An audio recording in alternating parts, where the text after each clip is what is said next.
Muy buenas tardes a las personas que nos acompañan en nuestra transmisión de Estudiantes por la Libertad Bolivia. Mi nombre es Enrique González, soy el director nacional de la organización, y para todos aquellos amantes de la libertad que nos siguen a través de nuestra página de Facebook, esta tarde le traemos una entrevista con el profesor Axel Kaiser.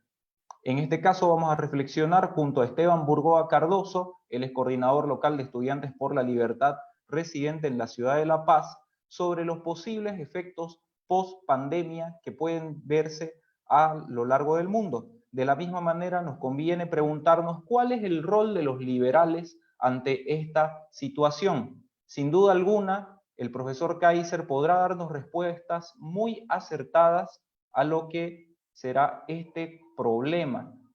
En el año 2009 él publicaba su obra La fatal ignorancia, la anorexia cultural de la derecha frente al avance ideológico progresista, en donde él se cuestiona el rol que tienen las ideas. Él nos advierte que un pequeño cambio en los cuadros intelectuales pueden producir transformaciones relevantes, haciendo sal y agua lo que creíamos más sólido. Y de esta manera cita a Irving Kristol, un destacado pensador de notable influencia en Estados Unidos, cuando él dice: la verdad es que las ideas son absolutamente importantes.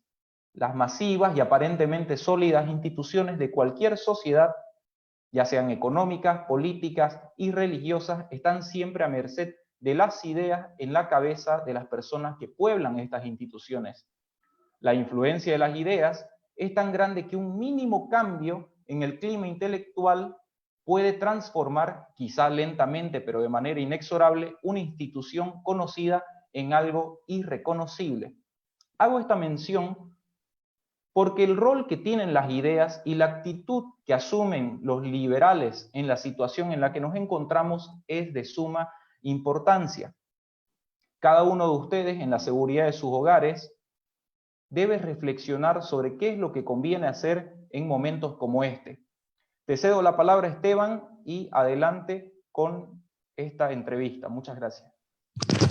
Muchas gracias, estimado Enrique, por tus palabras. Muchas gracias por esta introducción. Estoy muy emocionado de realizar esta entrevista con alguien del calibre que todos conocemos como es Axel Kaiser. Primeramente, antes de comenzar con las preguntas, quiero presentar a nuestro invitado, que bueno, aunque no esta presentación, creo que es lo que corresponde. Axel Kaiser es abogado chileno-alemán, Master of Art y director en filosofía por la Universidad de Heidelberg, en Alemania, director de la cátedra Friedrich von Hayek de la Universidad Adolfo Ibáñez y visiting scholar de la Hoover Institution de la Universidad de Stanford y cofundador de la Fundación para el Progreso.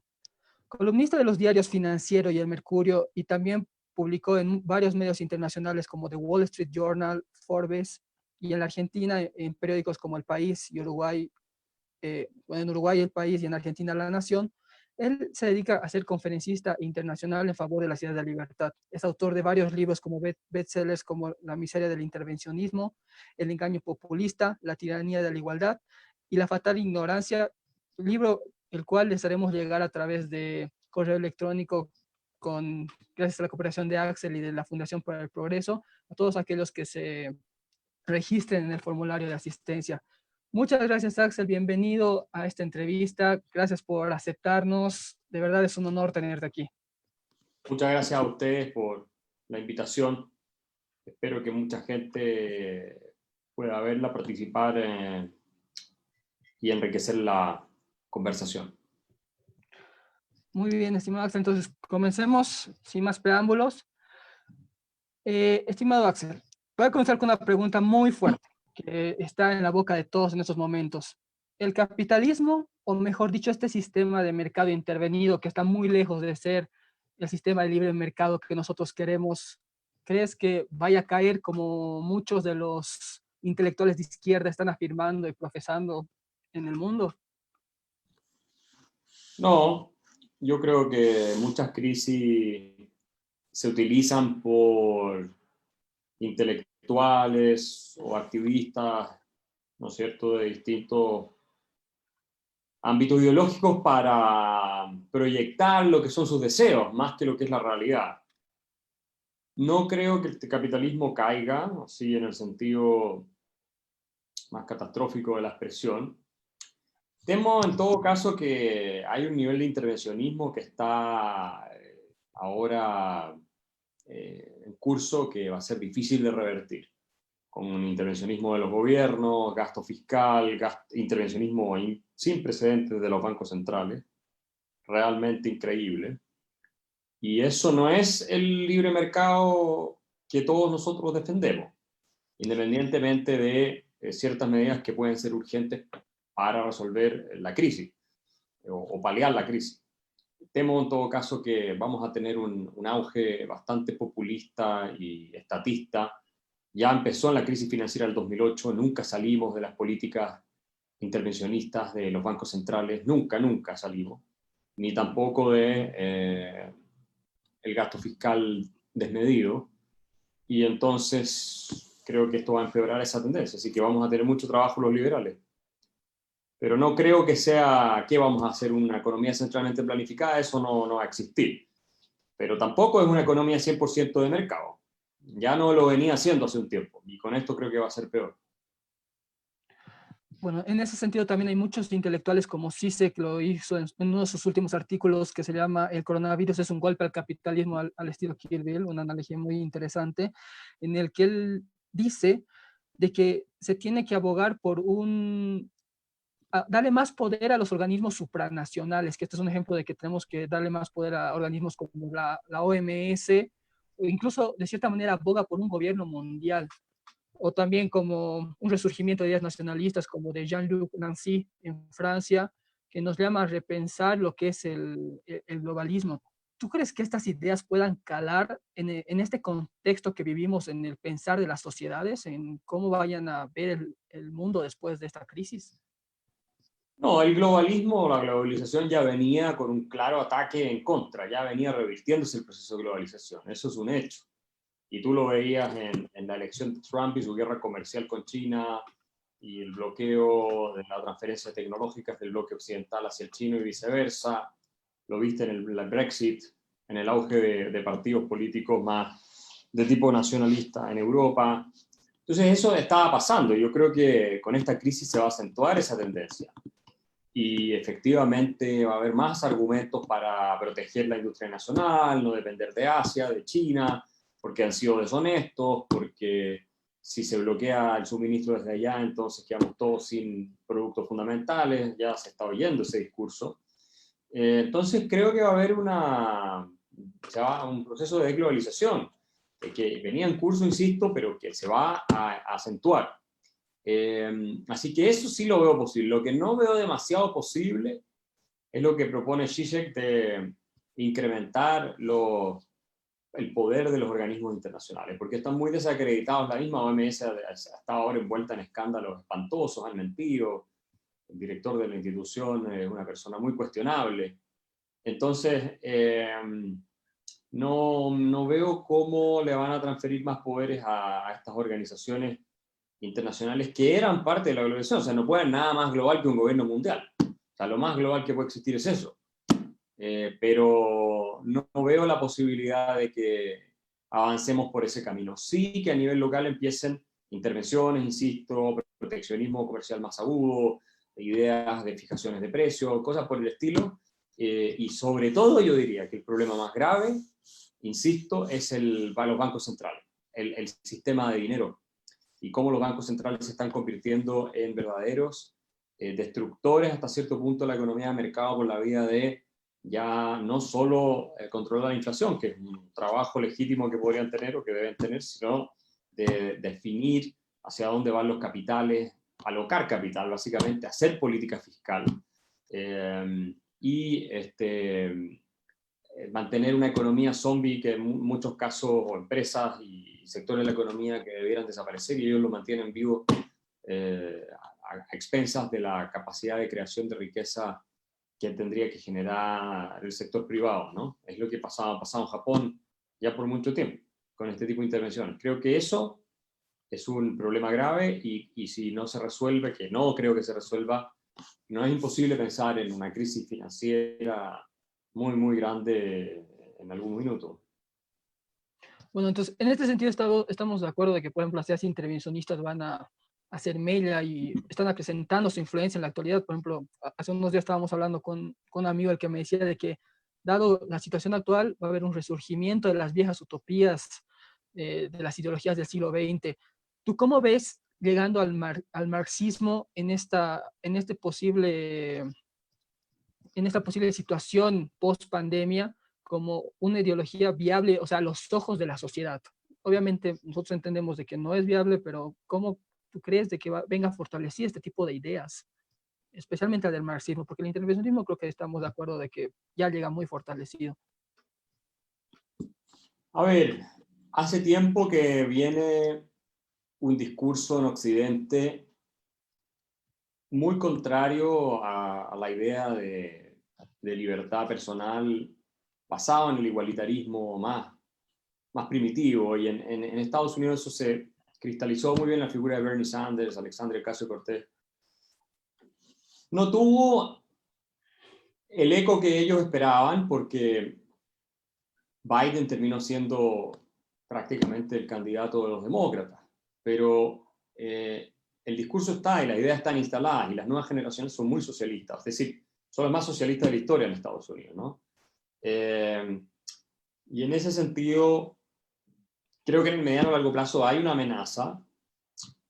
Las grandes crisis lo que hacen es igualar, son los grandes igualadores, las pandemias, las guerras mundiales, desastres naturales, son grandes igualadores de la riqueza.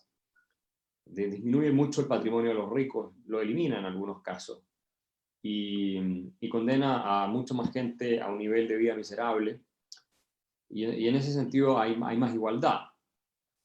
De hecho, hay un libro bien interesante que dice que lo único que logra la igualdad en el mediano plazo es eso, son ese tipo de desastres, el resto es imposible.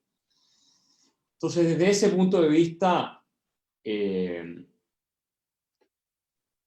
hay que pensar si es que se va a tensionar aún más el caldero social o se va a descomprimir. Yo creo que el caldero social va a tender a descomprimirse algo, porque los grandes también están sufriendo y han perdido mucha riqueza. Y de alguna manera va a haber sectores de la población que van a entender que necesitamos toda la economía funcionando para que ellos tengan también fuentes de trabajo. Pero por otro lado va a haber mucho populismo de parte de la clase política, ¿no? Van a haber ofertas y propuestas de solucionarle a la gente los problemas con intervencionismo. Y eso es lo que pasó con la Gran Depresión, con Roosevelt. Roosevelt no resuelve la Gran Depresión. Roosevelt lo que hace en los años 30 es empeorarla. Lo que habría sido una recesión la convierte en una Gran Depresión. Yo tengo todo el caso analizado en mi libro La miseria del intervencionismo. Y hay otros libros que lo han tratado, el paper de Leo Hanian, muy bueno, analizando también los efectos, ¿no?, del New Deal en lo que fue la Gran Depresión. Entonces, eso es lo que yo creo que va a pasar. Ahora, si no resolvemos pronto el tema del desempleo, de la falta de ingresos de la gente, claro, vamos a tener crisis sociales importantes. Vamos a tener más violencia, vamos a tener revueltas, vamos a tener... porque además los estados no están en condiciones de seguir financiando nada, si los espacios fiscales están agotados. Si encima de eso viniera una crisis fiscal en países importantes como Estados Unidos por el nivel de endeudamiento, y eso puede pasar, no es imposible, puede pasar de aquí a un par de años, o 10, 15, 20 años, no sé, ya vas a tener una catástrofe muy, muy, muy grande. Existe en todo caso la esperanza de la innovación tecnológica, la revolución industrial nueva que está en curso, y que eso nos ayuda a salir de este problema. Pero yo creo que los tiempos que vienen son complicados, son muy complicados, y a los liberales nos va a exigir explicar cosas básicas para combatir el populismo rampante de la clase política, que no puede evitarlo, ¿no? Y la legitimidad del Estado como el salvador de todo esto, ¿no? Si lo que va a salvar esto va a ser el capitalismo, las medicinas las van a crear las farmacéuticas, las startups que están desarrollando todos estos productos ahora antivirales, en fin, Mercedes haciendo 10.000 ventiladores mecánicos en un par de días, y así suma y sigue. Eso es lo que va a resolver el problema. Entonces tenemos que saber comunicarlo. porque la clase política es por definición un grupo de interés que busca incrementar su poder con cualquier pretexto, y nada mejor que una crisis para hacerlo.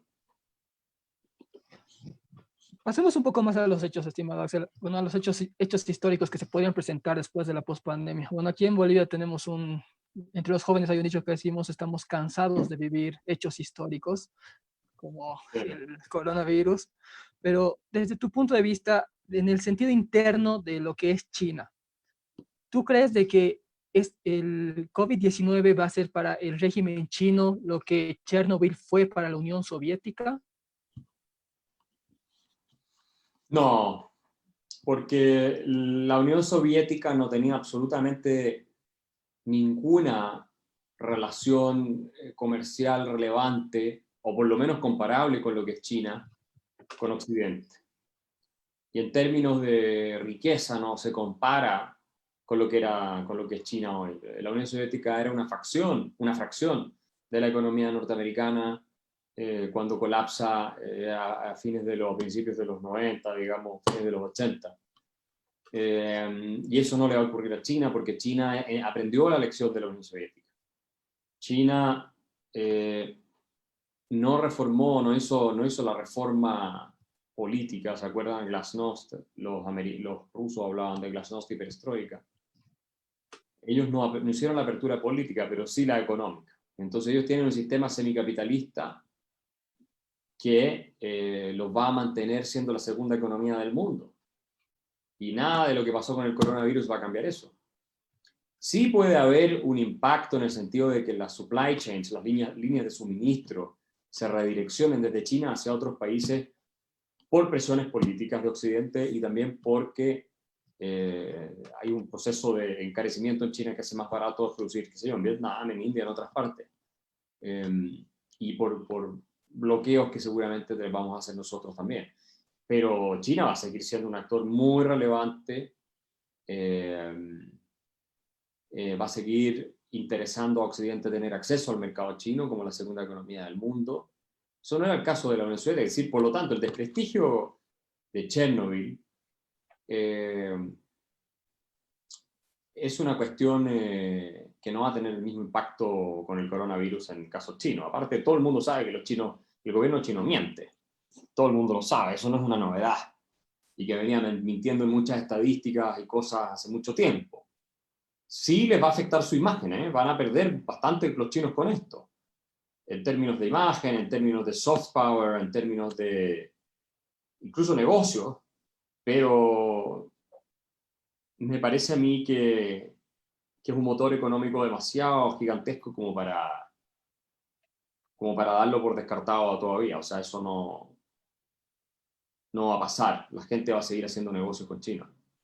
Pero por dentro, digamos, dado los hechos que estaban sucediendo en Hong Kong, el hecho de que esta persecución a periodistas independientes que desaparecieron en YouTube, la muerte de Li Wenliang, que se volvió como sin ni siquiera un símbolo de la libertad y la libertad de expresión, que ya ha llevado a muchos chinos a cuestionar el accionar de su gobierno. O sea, más o menos hablar de una implosión, o sea, del hecho de que la gente pida más libertades, o sea, un cambio contra lo que es el Partido Comunista Chino, un poco más, una apertura más social tal vez.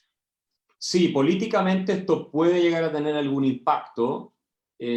Normalmente la tradición del Partido Comunista Chino era ir cambiando los liderazgos cada cierto tiempo. Y Xi Jinping lo que ha hecho es básicamente consolidarse como un dictador perpetuo. Y esto me parece a mí una de las cuestiones que va a surgir dentro del partido. Hay que ver hasta qué punto él tiene el control, porque el Partido Comunista Chino es enorme y seguramente hay facciones dentro que compiten, como en todos lados, por poner un liderazgo. Si el partido ve amenazada su subsistencia a raíz de esto, lo que no me parece tan claro, podría haber espacios para un recambio que parta del mismo partido, del liderazgo, ¿no es cierto? Que no lo creo que va a ocurrir. Y asimismo suavizar la mano del control político dentro de China. El problema es que, como digo, los chinos aprendieron de los soviéticos, y cuando los soviéticos hacen la apertura política, ¿cierto? La glasnost, tú una vez que cuando tienes un sistema totalmente controlado empiezas a relajar el control, se te puede desarmar completamente. ¿Ya? Se te puede venir todo abajo y puedes perder totalmente el poder. Se te puede desintegrar. ¿Qué es lo que pasó con Rusia, básicamente? Con la Unión Soviética. Se les fue de las manos. Y por eso yo no creo que vaya a haber demasiado cambio en el caso de China con sus ciudadanos. Lo de Hong Kong es una cosa especial porque ellos siempre fueron, al haber sido colonia británica, bastante independientes, no querían el predominio chino, y tienen esa voluntad de luchar por esa independencia que ya por décadas han mantenido. Entonces es diferente que la gente que está dentro de China. Me parece a mí. Lo mismo que Taiwán. Taiwán no quiere someterse por ningún motivo al gobierno dictatorial chino. Entonces,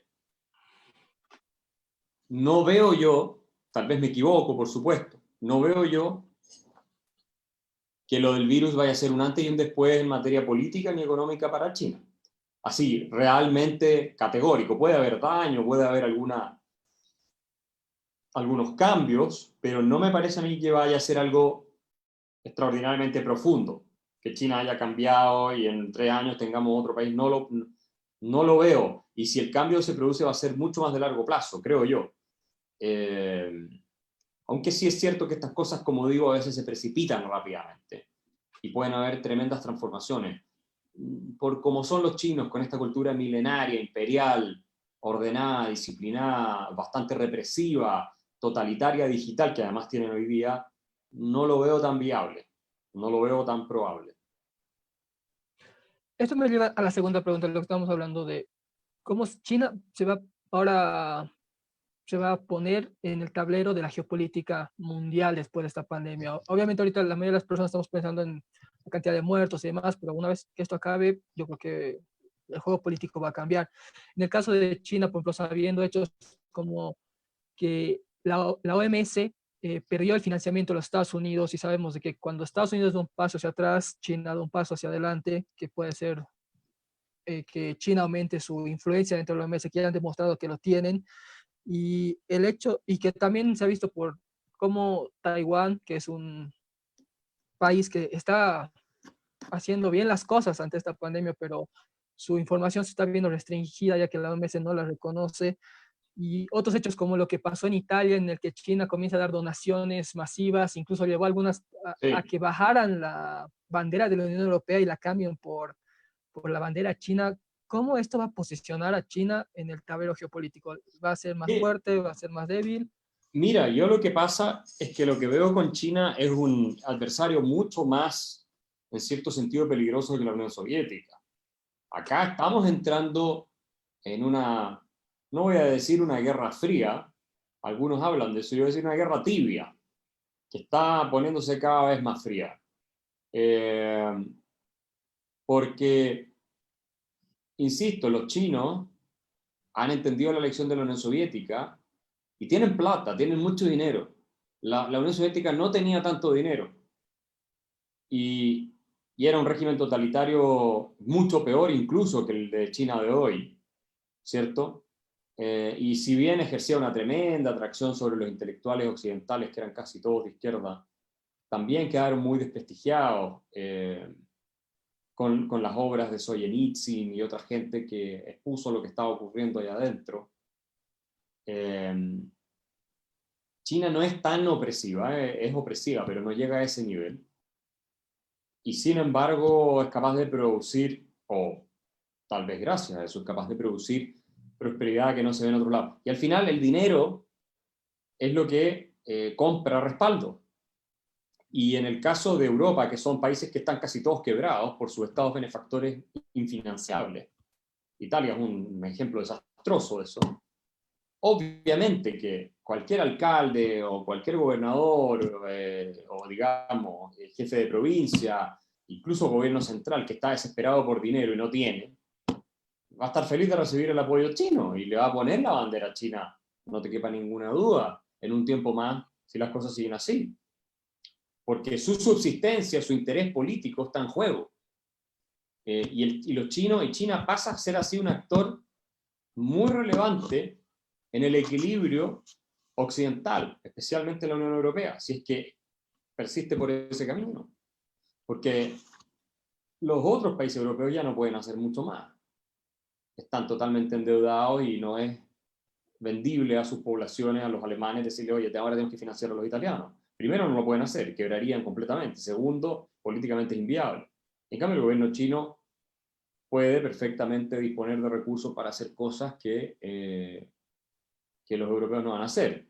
Son bien quirúrgicos, además, en sus intervenciones. Entonces, ellos están aplicando el soft power, el famoso concepto este del soft power, que es el poder cultural, el de impresionar, el de ir ganando credibilidad a través de este tipo de maniobras. Ahora, déjame decirte otra cosa más.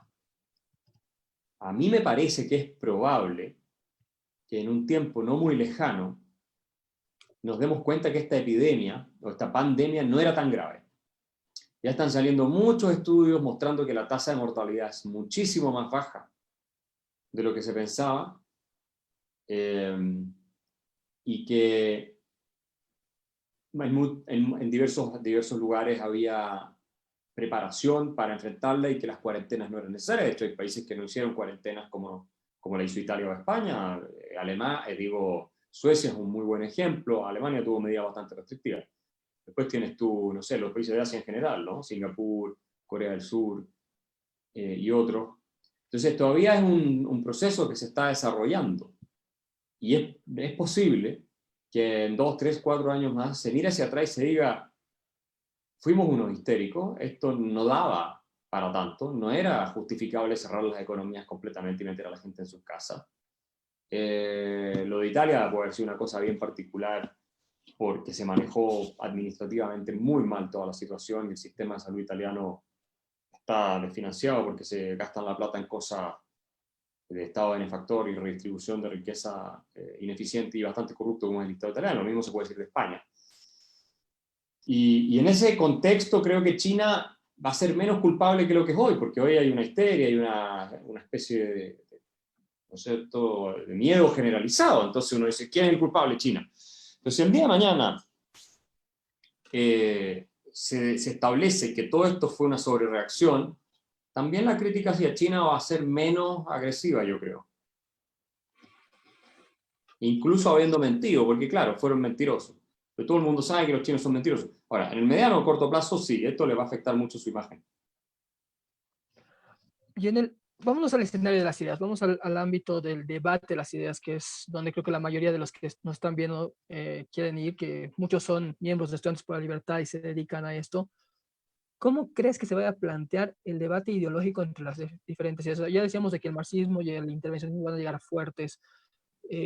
¿Cómo se van a plantear otras ideas, no sé, como el anarquismo, incluso el mismo liberalismo en este debate, en este nuevo escenario, hasta lo que sabemos hasta ahora? Obviamente hay mucha tela por cortar, pueden pasar muchas cosas hasta que acabe esta crisis, pero hasta lo que sabemos, ¿cuál es el escenario en el debate de las ideas? Es muy difícil para los liberales, porque el instinto de los seres humanos siempre es recurrir a la intervención, a que se haga algo, a la seguridad, a que el Estado actúe. Y las ideas liberales están, si bien están creciendo a nivel de ciertos sectores juveniles, pero están muy retiradas en lo que es la discusión pública de estos tiempos. O sea, todo lo que se está haciendo a nivel de política monetaria ya hace mucho rato, lo que le corresponde a los gobiernos. Ahora sale la Modern Monetary Theory con la idea de que se puede financiar directamente el gasto del gobierno, que es lo que es una locura. De moderno no tiene nada y de teoría monetaria tampoco. Es simple financiamiento fiscal a través de la impresora de billetes. Y todas estas ideas están saliendo y va a ser entretenido para nosotros los liberales tener que salir a explicar cuestiones fundamentales, que es una pelea que hemos ya venido dando hace mucho tiempo, pero va a ser como eran los años 30 esto. Acá hay un sistema que está descompuesto, que es la combinación entre el dinero papel y los estados benefactores occidentales. Ese es uno de los grandes problemas. Y si no resolvemos esa combinación tóxica, vamos a terminar, salvo algún milagro productivo como el que mencioné, vamos a terminar en una crisis peor que la que estamos hoy. Así que viene muy complicado. Lo del anarquismo, olvídalo. Esa cuestión ni siquiera va a ser tema. No, eso no. Si no podemos lograr en ninguna parte que los estados reduzcan el gasto, imagínate que vas a decir que el Estado tiene que desaparecer. O sea, no tiene ni una viabilidad en el debate público. Eso es algo que es interesante en la academia, como categoría para plantear también en la reflexión, pero no como influencia cierta en el debate que define para dónde van las instituciones. Más futuro le veo a una tradición liberal clásica o liberal moderna, como la llamo yo, en este contexto. Por ejemplo, yo con muchos compañeros, y creo que tú también estás de acuerdo con nosotros, se viene un posible escenario de politización, donde la gente se va a cuestionar cuando acabe esto, si nuestros sistemas pueden seguir igual, si algo tiene que cambiar, a qué lado tenemos que irnos. En este sentido, ¿qué actitud tenemos que tomar nosotros los liberales, desde arriba hasta abajo, al momento de afrontar este debate? O sea, debemos ser mucho más agresivos al momento de llevar nuestras ideas, comenzar a escribir más. ¿Cuál es la actitud que debemos tomar? Yo creo que tenemos que ser muy firmes y muy activos, hacer mucha formación, mucha educación, mucha defensa de estas ideas, porque cuando los países entran en situaciones de crisis es cuando más se necesita la defensa de estos principios. De lo contrario, se abraza al dictador, se abraza al líder totalitario, se abraza al Hitler. Hitler no habría llegado jamás al poder en Alemania si no era por la Gran Depresión de los años 30. Lo mismo pasa con Roosevelt y el New Deal. Obviamente no los quiero comparar porque no tienen nada que ver uno con el otro. Pero Roosevelt, por supuesto, fue un desastre para Estados Unidos, desde el punto de vista de la prosperidad económica y la libertad económica. En fin, entonces, tenemos que defender estas ideas. De lo contrario, el Leviatán va a seguir creciendo. Y vamos a tener además ahora el control. Con todo esto puede ser los pretextos de las pandemias para que nos controlen todo el tiempo por medios de vigilancia digital, que ya lo estaban haciendo, pero ahora con esto ya hay mucho más justificación, ¿cierto? Y por lo tanto tenemos que estar muy alertas, volver a leer los libros y los textos importantes, difundir sus ideas y adaptarlas al mundo moderno. George Orwell, fundamental en esta época, fundamental recuperar el federalista en Estados Unidos y en todos lados, en realidad, para entender lo que es una filosofía política de la libertad. Es fundamental recordar a Hayek y todo su esfuerzo, ¿no es cierto?, por rescatar la tradición liberal clásica. Tenemos que hacer todo ese trabajo y las ideas económicas más esenciales, Bastiat, Henry Huxley, toda esta gente, tenemos que explicarlos, tenemos que volver a escribir nosotros lo mismo que ellos escribieron en otro lenguaje, ¿no? Tenemos que ponerlo de moda entre las nuevas generaciones y sobre todo atacar la envidia que es la esencia del discurso igualitario y la esencia de todo lo que es el programa socialista en todos lados, ¿no? Y si no, vamos a tener un costo enorme que ya hemos estado pagando, pero mucho más todavía en términos de libertad, respeto por nuestra dignidad y por nuestro bienestar. No tenemos que equivocarnos. Las lecciones que hay acá, en este tipo de libros, son lecciones inmemoriales. Padres fundadores de Estados Unidos trabajaron sobre la base de lo que había sido la historia de la civilización, por lo menos occidental, desde Grecia y Roma en adelante. Entonces tenemos que no olvidarnos que seguimos siendo los mismos seres humanos de hace miles de años atrás. Todavía no viene el super Homo sapiens del que habla Harari, todavía no llega ese. El super hombre, digamos así, evolucionado con tecnología. Como movimiento liberal, estimado Axel, viendo cómo en este contexto, cómo estamos los liberales, ¿crees que nosotros bueno, a forma de autocrítica, ¿crees que nosotros seamos capaces de utilizar esta, tal vez, o sea, todo lo que se está formando, toda esta situación, como una oportunidad para catapultar las ideas de la libertad como un eje central en el debate político, para que vuelva, como al principio del siglo XX, a ser fundamental al momento de hablar de política? Nosotros tenemos hoy una oportunidad increíble porque como se están tocando todos estos temas que eran esenciales y algunos los sentíamos ganados, como por ejemplo que los bancos centrales no pueden financiar directamente el gasto público. Ahora se están poniendo en cuestión esas cosas, la fijación de precios, la confiscación de propiedades privadas, todas esas cosas que han sido la pelea que llevamos dando por siglos. Hoy día de nuevo volvemos a pelear esas cosas. O sea, y es una oportunidad para que reexpliquemos, reeduquemos. Las ideas de la libertad son muy contraintuitivas. El cableo cerebral del ser humano es más bien antiliberal. Tiende a la tribu, al colectivismo, al autoritarismo, al totalitarismo. Ese es el cableo cerebral de los seres humanos. Hay también, por supuesto, un instinto de libertad que tenemos, al que hay que apelar, pero nuestras reacciones, nuestras emociones más básicas y primitivas son violentas, son, insisto, de armar una tribu para enfrentarse a otra. Las políticas funcionan sobre esa base. Entonces, lo que nosotros hacemos como liberales es domesticar y civilizar esos instintos, sin lo cual terminamos masacrándonos y con dictaduras terribles. ¿Sí? Esa es la regla general de la historia humana, no es la libertad y la democracia y la prosperidad económica, esa no es la regla general. Entonces tenemos que reivindicar un liberalismo humanista, donde también seamos capaces de entender, ¿no es cierto?, el fenómeno humano en su integridad, no solamente la libertad económica. Tiene que ir mucho más allá de la libertad económica. ¿Ah? Tenemos que entender lo que es el espíritu humano y hacer los matices necesarios.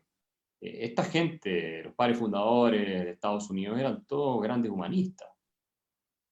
Sabían de distintos temas. Hoy día hay una hiperespecialización que lamentablemente reduce el conocimiento que tenemos a una ínfima fracción de la realidad y por lo tanto ni siquiera podemos entender bien esa parte de la realidad que estamos estudiando.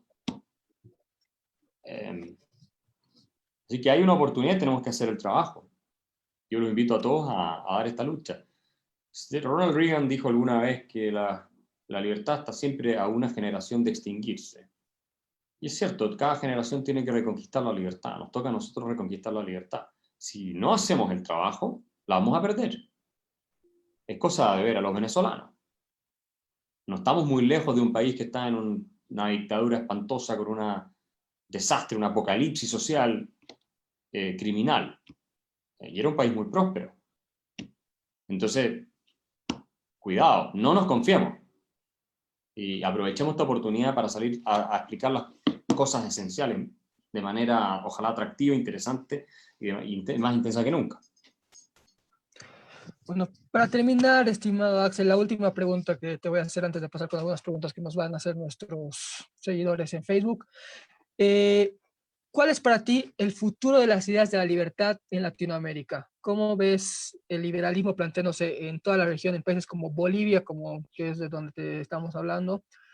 Que, bueno, que sinceramente necesitamos mucha libertad. Chile, que ahorita está pasando por una crisis donde está yéndose hacia el socialismo, pero aún así el movimiento liberal creo que nunca ha sido tan fuerte como ahora. O sea, tenemos ponentes como tú, Milei, Gloria Álvarez trabajando, hay una gran cantidad de jóvenes ahora, muchos más que antes, dedicándose activamente a difundir las ideas de la libertad. ¿Cómo tú ves las ideas de la libertad en Latinoamérica? Bueno, esa es la esperanza, ¿no? Que hemos creado una generación de jóvenes que somos los que estamos liderando el resurgimiento liberal, pero así como yo insistía en que la naturaleza humana es poco proclive al liberalismo, también hay culturas que son aún menos proclives al liberalismo. Las culturas latinoamericanas no son demasiado proclives a las ideas de la libertad y a la civilización moderna. Entonces el trabajo que tenemos que hacer es especialmente intenso, especialmente fuerte acá. Es más fácil, hasta cierto punto, porque tampoco es 100% así, pero defender las ideas del rule of law y cosas por el estilo en Inglaterra o en Estados Unidos que acá en América Latina. Entonces, tenemos que tomar conciencia de que es muy difícil el trabajo, pero tenemos que hacerlo, es la única alternativa. Y donde quiera que estemos lo tenemos que hacer. En Suiza tienes que defender la libertad, en Estados Unidos también. Pasa que en América Latina, por nuestra historia, por nuestras tradiciones estatistas, populistas, demagógicas, con culturas que son muy poco afines, ¿no es cierto?, a la vida civilizada en varios aspectos, tenemos que hacer un esfuerzo mucho más grande, ¿no es cierto? Ese es mi llamado. Muchas gracias, estimado Axel. Ahora pasamos a lo que son las preguntas de los seguidores a través de Facebook. Si te animas, vamos a hacer unas 3 preguntas. Es lo que vamos a poder hacer por cuestiones de tiempo. A ver, aquí nos dicen... según Álvaro Fernando Huachal Alarcón, nos pregunta, ¿qué piensa del actual gobierno boliviano y de los programas que se están implementando? Yo no estoy en conocimiento detallado en este minuto de lo que ha hecho el nuevo gobierno boliviano en términos de programas sociales o económicos. Lo que sí está claro es que fue una cosa muy positiva que Evo Morales perdiera el poder después de intentar convertirse en dictador, o en parte ya lo era. Y lo que se ve desde afuera es que Bolivia ha tomado algunas medidas, partiendo por restablecer el orden democrático, que fueron fundamentales, y esperamos que siga avanzando por un camino de razonabilidad económica. Hemos visto también que ha habido expulsión de activistas venezolanos del país, lo cual me parece muy bien. En Chile deberíamos hacer lo mismo. Agentes del régimen de Maduro, y que desestabilizan, ¿no? Y por tanto, el camino es claro que tiene que seguir Bolivia, muy, muy claro. Vamos a ver, todavía es muy temprano para anticipar demasiado, me parece a mí. Bueno, sigamos con la siguiente pregunta, estimado Axel. Marlene nos pregunta, ella dice, el Estado debe garantizar la seguridad y la justicia, decretar la cuarentena para evitar muertes masivas, como se lo hizo en Bolivia y en diferentes países, es parte de la seguridad que el Estado debe proveer. Entonces, ¿por qué estar en contra de esta medida desde el liberalismo clásico? No, no es estar en contra. Si el Estado tiene un rol en el liberalismo clásico, si efectivamente la única forma de evitar un desastre social gigantesco es restringiendo ciertas libertades, uno está de acuerdo con eso, ¿no? Porque hay una justificación para usar el poder coactivo del Estado que es de tal magnitud que resulta válida, y por tanto hay que aplicarlo. No es verdad que el liberalismo clásico dice que el Estado no tiene que hacer nada nunca, no. Entonces, la pregunta es más bien si acaso se justificaban estas medidas tan extremas en muchos lados, con cuarentena completa y con la parálisis total de la economía. Y a mí me da la impresión, por lo que he leído bastante de esto, que no era necesario, que había que ser una cosa más selectiva, de cuarentena más selectiva con los grupos de población vulnerable, y así sucesivamente. Ese es el tema. Yo creo que es la conclusión a la cual se va a llegar en un tiempo más, cuando haya suficiente estudio sobre toda esta crisis. Muy bien, estimado. Dame un minuto, voy a prender mi luz porque creo que nadie me puede ver. Perdón a todos. Sí, perdón, estimado Axel, por eso. Última pregunta, estimado Axel. Aquí tengo de Andrea. Axel, ella dice, Axel, la pandemia ha incrementado el poder de los estados en distintas latitudes sobre sus ciudadanos. Confinamientos obligatorios, medidas de bioseguridad obligatorias, control de precios e insumos sanitarios, censura de posiciones, cuestionan las medidas asumidas por el gobierno. Una vez que esto pase, ¿es probable desinflar el poder del Estado? Es probable, sí, no es imposible, pero precisamente ese es nuestro trabajo, asegurar que el Estado revierta por completo estas medidas. Y por supuesto que el confinamiento no va a durar para siempre, en algún minuto se va a levantar. O sea, ese tipo de medidas sí se van a eliminar. La pregunta es si van además a utilizarlas de pretexto para acceder a tus datos, para controlarte a través de tus teléfonos, móviles, y así suma y sigue. Y eso, la única ventaja que tenemos en América Latina es que como somos menos avanzados tecnológicamente es más difícil. En otros países es mucho más fácil, en Sur Corea, en otros lados el Estado puede hacerlo sin tanta dificultad. Pero es un gran tema ese, si acaso no se va a usar esto de pretexto, tal como el 11 de septiembre en Estados Unidos se usó de pretexto para hacer la Patriot Act y poner una serie de vigilancias y restringir libertades civiles y todo eso. Si esto se va a hacer de pretexto en los distintos países para decir, miren, que cuando venga la próxima pandemia, entonces todos tener un registro donde los podemos seguir, saber con quién se juntaron, poder acceder a los datos de dónde están a través de sus celulares y cosas así. Porque así combatieron esto en Corea del Sur y en Taiwán. Entonces,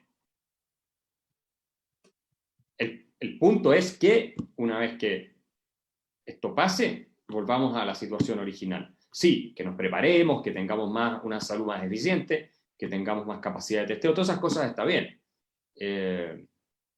Porque va a venir otra ola de la pandemia. Eso es así. Pero no un sistema de control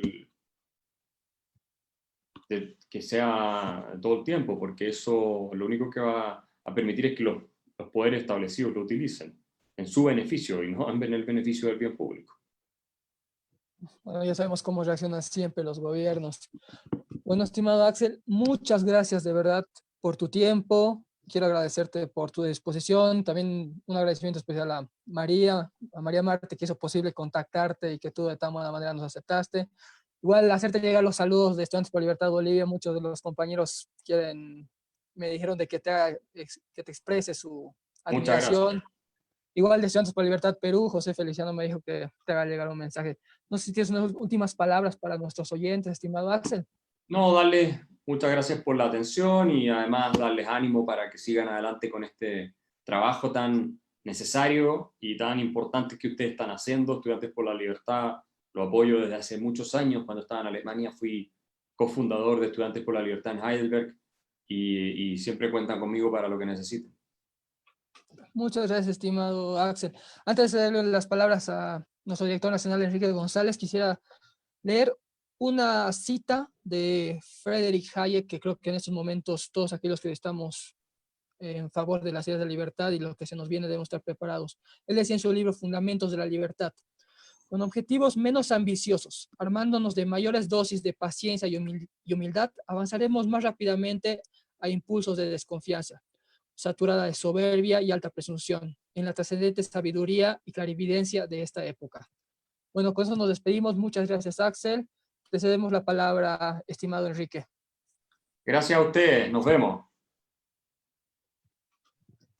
Muchas gracias, Axel, por sus comentarios. La entrevista ha sido muy enriquecedora y las personas que están atentos a nuestra página de Facebook han quedado a gustos y también un poco motivados a seguir buscando más información que los lleve a conocer mejor las ideas de la libertad. Eso es muy bueno y creo que eso es lo que nosotros los liberales debemos lograr en momentos como este.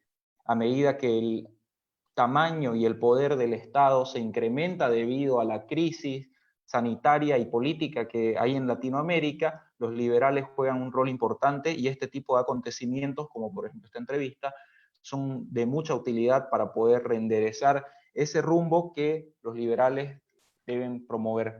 Le agradezco mucho por su tiempo y también a las personas que nos siguen a través de nuestra página de Facebook, les agradecemos por sintonizarnos y estén atentos a más contenido online. De hecho, mañana sábado tenemos una serie de actividades también por nuestra página de Facebook. A las 17